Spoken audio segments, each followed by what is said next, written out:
Hello everyone, welcome to my channel. आज की video में हम सीखेंगे ये लेडीज़ जैकेट की कटिंग स्टिचिंग, जिसको हमने रिवर्सेबल बनाया है, यानी ये अंडरग्राउंड स्टिच हुई है। सो इसको हम दोनों साइड से वेयर कर सकते हैं। ये लेडीज़ जैकेट है जिसको नेहरू जैकेट भी बोल सकते हैं। तो ये एक रिक्वेस्टेड वीडियो है। इसके फ्रंट में हमने ये बटन नहीं लगाए हैं क्योंकि ये फ्रंट से बिल्कुल ओपन रहेगी। तो इसको बनाने के लिए मैंने यहाँ पर जो फैब्रिक लिया है, ये देखिए डिज़ाइनर टिश्यू फैब्रिक लिया है। इसके ऊपर रेशम और सीक्वेंस वर्क है। सो फैब्रिक जो है वो आप किसी भी टाइप का ले सकते हैं, या आप किसी भी chicken fabric, designer cotton fabric के साथ बना सकते हैं। और इसके लिए जो लाइनिंग है वो मैंने सैटिन फैब्रिक ली है सेम कलर में। तो यहाँ पर जो फैब्रिक है वो आप अपनी चॉइस से लेंगे। दोनों साइड का कलर चेंज भी कर सकते हैं और इस तरह से भी ले सकते हैं। तो सैटिन फैब्रिक जो है देखिए जैकेट की लेंथ के हिसाब से और विड्थ के हिसाब से यहाँ पर हमने लेना है। तो अभी फ़िलहाल मैंने इसकी जो चौड़ाई है वो 12.5 इंच ली है। 12.5 इंच लेकर हम इसको कट कर लेंगे और इसको लंबाई में फ़ोल्ड करेंगे इस तरह से। फ़ोल्ड करने के बाद अब देखिए ऊपर वाली जो लेयर है वो हमारी जैकेट की लेंथ के हिसाब से होगी। तो जितनी मुझे जैकेट की लेंथ चाहिए उतना मैंने रखा, एक्स्ट्रा ऊपर की तरफ निकाल दिया। और इसकी जो चौड़ाई है वो हम अपने हिप के अकॉर्डिंग लेंगे। हिप की जितनी भी चौड़ाई है उससे 2 से 2.5 इंच एक्स्ट्रा ले लेंगे। तो यहाँ पर 10.5 इंच के अराउंड हमारा हिप लाइन आ जाएगी, 2 इंच का मार्जिन रहेगा। इसके बाद यहाँ से हम अपने नेक की विड्थ लेंगे। तो नेक की विड्थ में 3 इंच ले रही हूँ। चेस्ट का 12वां हिस्सा नेक की चौड़ाई रहेगी और उतना ही नेक की लेंथ रहेगी। तो 3 इंच नेक की लेंथ लेकर मैंने इस तरह से नेक की शेप दे दी है, ये देखिए हल्की सी गोलाई देते हुए। इसके बाद आर्मोल के लिए जितना भी हम नॉर्मल शोल्डर लेते हैं अपना कुर्ती के लिए, उससे 1 इंच एक्स्ट्रा लेना है। तो मैं यहाँ पर 8 इंच पर मार्क कर रही हूँ। उसके बाद हमने शोल्डर डाउन करना है। तो शोल्डर डाउन करने के लिए कम से कम हम 1 से 1.5 इंच पर मार्क करेंगे। तो यहाँ पर मैं 1.5 इंच पर शोल्डर डाउन करूँगी और अब हमने यहाँ इस तरह से तिरछा करके मिला देना है। अब यहाँ से हमने आर्म होल की लेंथ लेनी है। तो आर्म होल की लेंथ उतना ही लेंगे जितना हमारा सिंपल कुर्ती में रहता है। तो यहाँ पर मैंने 7 इंच पर मार्क किया है और अब इस मार्क को ऊपर मिला देंगे इस तरह से। अब यहाँ से हम अपने बस्ट का फोर्थ पार्ट लेंगे और आधा इंच और ऐड कर लेंगे, क्योंकि ये जैकेट है तो इसमें हमने आधा इंच की लूजिंग जो है वो और ऐड करनी है सिंपल कुर्ती से। अब फ्री हैंड से बैक आर्म होल की शेप देंगे और 1 इंच अंदर की तरफ फ्रंट आर्म होल की शेप देंगे। तो अंदर वाला जो मार्क है ये वाला, ये हमारे फ्रंट आर्म होल का रहेगा।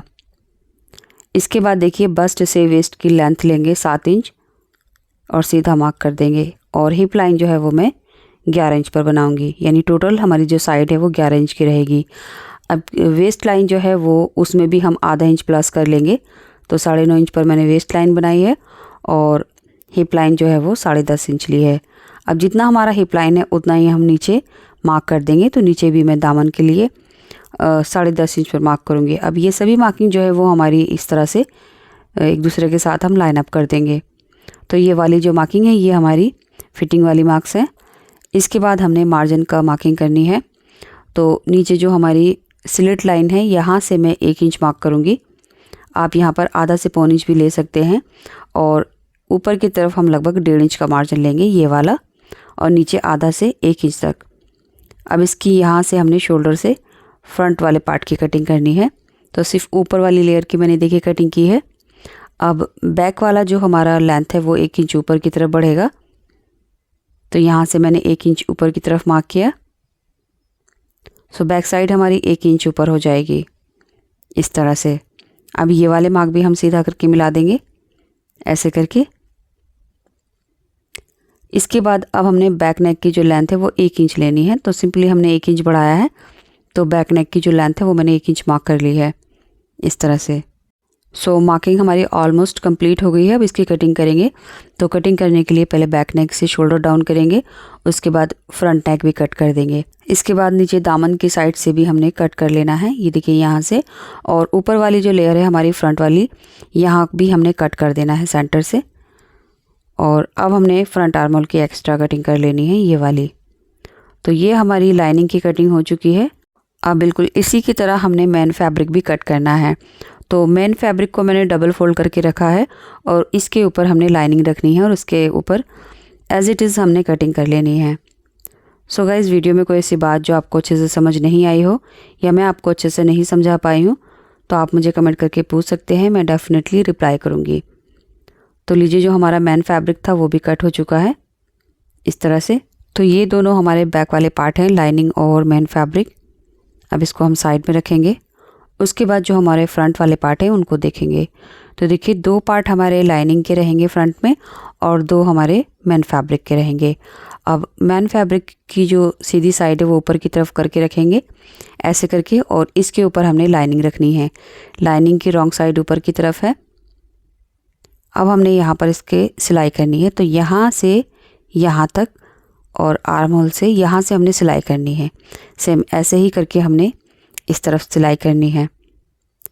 सो दोनों पार्ट में हमने ऐसे करके सिलाई कर ली है। अब आर्म होल की साइड में हमने छोटे छोटे नॉचेस लगाने हैं। उसके बाद जो हमारी स्लिट लाइन है यहाँ पर मैंने लगभग 1 इंच की सिलाई की है और यहाँ पर हमने ये तिरछा करके कट लगाना है और यहाँ दोनों कॉर्नर से भी हमने कट लगा देना है।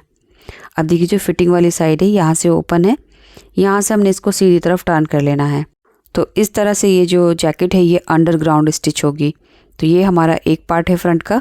बिल्कुल इसी तरह से हम अपना दूसरा वाला पार्ट भी स्टिच करके सीधा कर लेंगे। और अब इसके ऊपर हमने अच्छी तरह से आयरन कर लेनी है। सारी सिलाइयाँ और फैब्रिक जो है उनकी जो होल सिलवट निकालने के बाद इस तरह से हमने आयरन कर ली है। ये देख सकते हैं आप, ये लाइनिंग वाली साइड है और ये हमारी मेन फैब्रिक वाली साइड है। तो दोनों के ऊपर मैंने अच्छे से आयरन कर ली है। इसके बाद हम अपना बैक वाला पार्ट लेंगे और उसके ऊपर अभी ये दोनों अटैच करेंगे। तो यहाँ पर हमने बैक वाले पार्ट की जो राइट साइड है वो ऊपर की तरफ रखी है, रॉन्ग साइड नीचे की तरफ। अब इसके ऊपर हम अपने फ्रंट के दोनों पार्ट रखेंगे। जो फ्रंट की सीधी साइड है वो हमने अंदर की तरफ रखी है ऐसे करके। इसी तरह से हम दूसरा वाला पार्ट भी रखेंगे इसके ऊपर।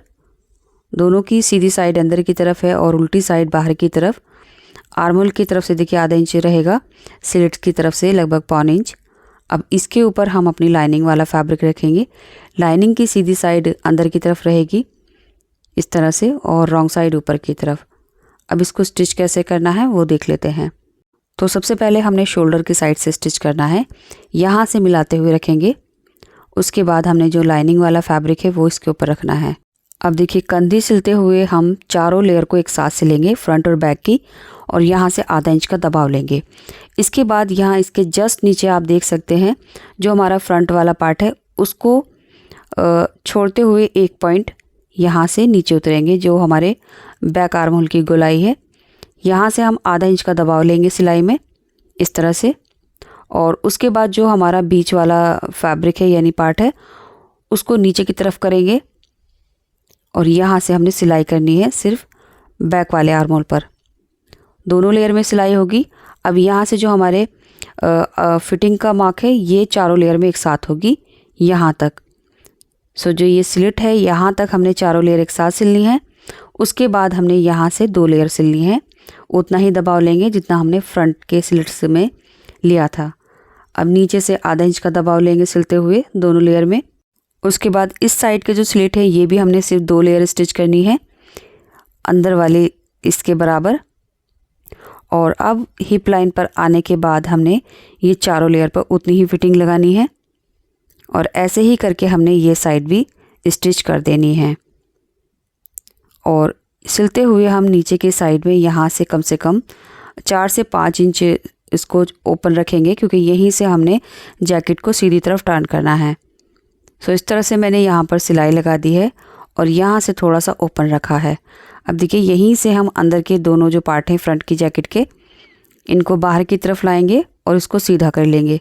सीधा करने के बाद इसके ऊपर अच्छी तरह से आयरन कर लेंगे और जो इसके कॉर्नर हैं ये अच्छे से निकाल लेंगे इस तरह से।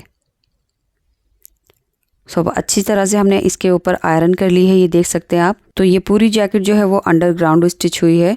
जब हम इसको रॉन्ग साइड में टर्न करेंगे तो इसकी कहीं से भी कोई भी आपको सिलाई धागे वगैरह नहीं दिखेंगे। ये देखिए, बहुत ही फिनिशिंग के साथ जैसे फ्रंट में है वैसे ही ये अंदर की साइड है।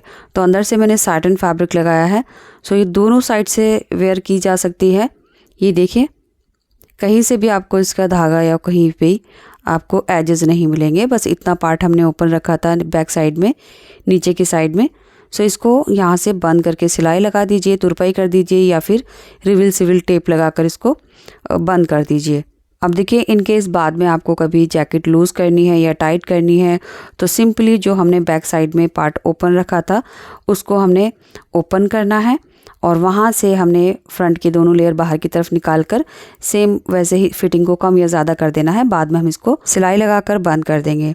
तो इस तरह से ये इतनी जैकेट हमारी तैयार हो गई है। इसके बाद हमने इसकी कॉलर बनानी है। तो कॉलर बनाने के लिए इस तरह से इसको हाफ में फोल्ड करेंगे और इसकी गोलाई ले लेंगे। जितनी भी गोलाई आएगी उसी के अकॉर्डिंग हमारी कॉलर आएगी। तो देखिए, गोलाई लेने के लिए इस तरह से डबल करके पकड़ना है और इंची टेप की हेल्प से लेंथ ले लेनी है। तो मेरी कॉलर की गोलाई 8 इंच आई है, तो इसके हिसाब से मैं यहाँ पर 7.5 इंच पर कैनवास को डबल फोल्ड करूँगी और यहाँ से हम अपने नेक की विड्थ लेंगे। जितनी भी हमने नेक की चौड़ाई ली है उतना ही हमने मार्क करना है। सो मैंने यहाँ पर 3 इंच की चौड़ाई पर मार्क किया है और खुली साइड से हम 2.5 इंच पर मार्क करके इस तरह से गोलाई दे देंगे। गोलाई देने के बाद अब हम कॉलर की चौड़ाई लेंगे। तो मैं कॉलर की चौड़ाई 1 इंच ले रही हूँ, आप 1 से 1.25 इंच तक ले सकते हैं। एंड तक हमने 1 इंच पर मार्क करके सभी मार्क को मिला दिया है। उसके बाद हमने देखिए इस तरह से कॉलर की लंबाई लेनी है। तो यहाँ से इंची टेप को इस तरह से घुमाते हुए मैं 8 इंच पर मार्क करूँगी, क्योंकि मेरी कॉलर की जो गोलाई है वो 8 इंच रही थी। अब हल्की सी गोलाई में शेप देकर हमने कॉलर को कट कर लेना है। सो गाइस, कॉलर की जो गोलाई है वो आपके नेक के हिसाब से आएगी और नेक की जो चौड़ाई है वो बस्ट के हिसाब से आएगी। बस्ट को हमने, जो बस्ट का बारवा हिस्सा है उसको हमने नेक की चौड़ाई और लंबाई लेकर इस तरह से कॉलर को कट कर लेना है। सो ये हमारी कॉलर कट हो चुकी है। अब इसको हम फैब्रिक के ऊपर पेस्ट कर लेंगे और नीचे से मैंने आधा इंच का दबाव लेकर इसका फैब्रिक को इसके ऊपर चढ़ाते हुए सिलाई कर ली है। अब यहाँ से हम डबल फोल्ड करके यहाँ ऊपर बराबर मिलाते हुए एक सिलाई कर लेनी है। सिलाई करने के बाद 1/4 इंच फैब्रिक छोड़कर हमने इसमें छोटे छोटे कट लगा लेने हैं और उसके बाद हम इसको सीधी तरफ टर्न कर लेंगे। सीधी तरफ टर्न करने के बाद हम इसके ऊपर अच्छे से आयरन कर लेंगे। सो गाइस, कॉलर की वीडियो मैं अपने चैनल पर कई बार डाल चुकी हूँ, तो आप डिटेल में मेरे चैनल पर जाकर देख सकते हैं। तो इस तरह से मैंने कॉलर तैयार कर ली है। अब जैकेट की रॉन्ग साइड पर यानी लाइनिंग वाली साइड पर रखकर हमने एक सिरे से दूसरे सिरे तक ये कॉलर लगा लेनी है। सो इस तरह से देख सकते हैं आप, कॉलर मैंने लगा ली है। अब इसको हम सीधी तरफ टर्न करेंगे, यानी जहाँ हमारा जैकेट का मेन फैब्रिक है, जितने भी एक्स्ट्रा धागे और फैब्रिक है कॉलर के अंदर कवर करते हुए हमने किनारे किनारे पर सिलाई लगाकर इसको बंद कर देना है। इसी सिलाई के साथ हमारी कॉलर लग जाएगी। ये देख सकते हैं आप, बहुत ही फिनिशिंग के साथ कॉलर लगी है और इसी के साथ हमारी जैकेट भी तैयार हो गई है।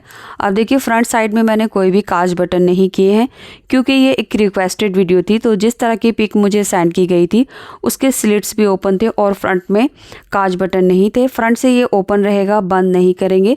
और अगर आपको सेम जैकेट यानी सेम ये नेहरू स्टाइल जैकेट काज बटन वाली चाहिए तो उसके लिए आप मुझे कमेंट कीजिए। जितने ज़्यादा कमेंट होंगे उतनी ही जल्दी मैं सेम जैकेट की वीडियो पोस्ट करूँगी जिसमें आप काज बटन भी लगा सकते हैं।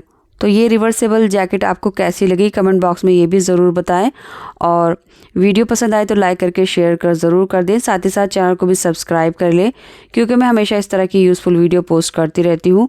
वीडियो के रिगार्डिंग आपका कोई सवाल है तो वो चीज़ आप मुझे कमेंट बॉक्स में ज़रूर पूछें। Thanks for watching this video.